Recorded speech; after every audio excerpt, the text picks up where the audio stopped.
ತಮ್ಮ ಹೆಸರು? ಬಸವರಾಜ್. ಬಸವರಾಜ್. ಯಾವ ಊರಿದು? ಇದು ಹರ್ತಿ. ಹರ್ತಿ.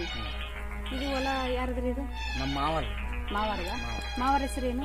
ಬಸಪ್ಪ ಕನ್ಯ ಇದು ನೌಲಿ. ಬಸಪ್ಪ ನೌಲಿ ಅಂತ. ಬಸಪ್ಪ ನೌಲಿ. ಇವರು RPS ಹೊಡೆದಾರನ್ರಿ? ಇವರು RPS. ಇವ್ರು ಎಷ್ಟು ಸಲ ಹೊಡೆದಾರ? ಇದು ಒಂದೇ ಡೋಸರ್. ಇದು ಒಂದೇ ಡೋಸ್. ಒಂದು ಟ್ಯಾಂಕಿಗೆ ಎಷ್ಟು ml ಹಾಕಿದ್ರಿ? 60 ml. 60 ml ಒಂದೇ ಸಲ ಹೊಡೆದ್ರಿ? ಒಂದೇ ಸಲ. ಇವರು ಇದಕ್ಕಿಂತ ಮುಂಚೆ ಯಾವ ಬೆಳೆ ಹಾಕಿದ್ರಿ ಹೊಲಕ್ಕೆ? ಇದು ಮೆಕ್ಕೆಜೋಳ. ಮೆಕ್ಕೆಜೋಳ ಹಾಕಿದ್ರಿ. ನೋಡ್ರಿ, ಮೆಕ್ಕೆಜೋಳ ಹಾಕಿದೊಳಕ ಮೆಕ್ಕೆಜೋಳ ಹಾಕಿದ್ರೆ ಬರಲ್ಲ ಅಂತ ಎಲ್ಲರಿಗೂ ಒಂದು ಮೂಢನಂಬಿಕೆ ಐತಿ. ಅದು ನೀವು ಹೋಗ್ಲಾಡಿಸಿದ್ರಿ, ಹೌದಾ? ಆಮೇಲೆ ನೀವು 60 ml ಹಾಕಿರಿ.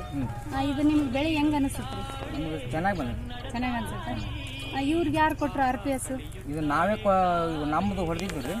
ಆಮೇಲೆ ನಮ್ಮ ಮಾವರ್ ಅಂತೇಳಿ ನಾವೇ ತರಿಸಿ ಅಣ್ಣರ ಕಡೆ ಅಂತ ತರಿಸ್ಕೊಂಡು ಹೊಡೆದಿದ್ದು. ನೀವು ಸ್ಪ್ರೇ ಮಾಡಿದ್ದು ನೋಡಿ ನಿಮ್ಮ ಇಳುವರಿ ಚೆನ್ನಾಗಿ ಬರಕತ್ತೈತಿ ಅಂತ ನೋಡ್ಬಿಟ್ಟು ಇವ್ರು ಕೇಳಿದ್ರು, ಇವ್ರಿಗೆ ಕೊಟ್ಟಿರಿ. ಇವ್ರಿಗೆ ಏನು ಅನ್ಸುತ್ತಂತ? ಅವ್ರಿಗೆ ಅವರು ಹೇಳಿದ್ರು ಚಲೋ ಬಂದೈತಂತ. ಚಲೋ ಬಂದೈತೆ ಅಂತ ಹೇಳಿದ್ರು. ಸಂತೋಷ ಆಗೈತಲ್ರಿ? ಇವ್ರಿಗೆ ಇನ್ಮೇಲೆ ಕಂಟಿನ್ಯೂ ಆಗಿ ಇದನ್ನೇ ಬಳಸಕ್ಕೆ ಹೇಳ್ರಿ.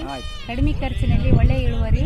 ಆಮೇಲೆ ಇದು ಕಂಟಿನ್ಯೂ ಆಗಿ ಇದನ್ನೇ 2 ಅಥವಾ 3 ವರ್ಷ ನೀವು RPS ಅನ್ನ ಬಳಸ್ಕೊಂತ ಹೋದ್ರಿ ಅಂದ್ರೆ ಎರೆಹುಳ ಬರುತ್ತೆ.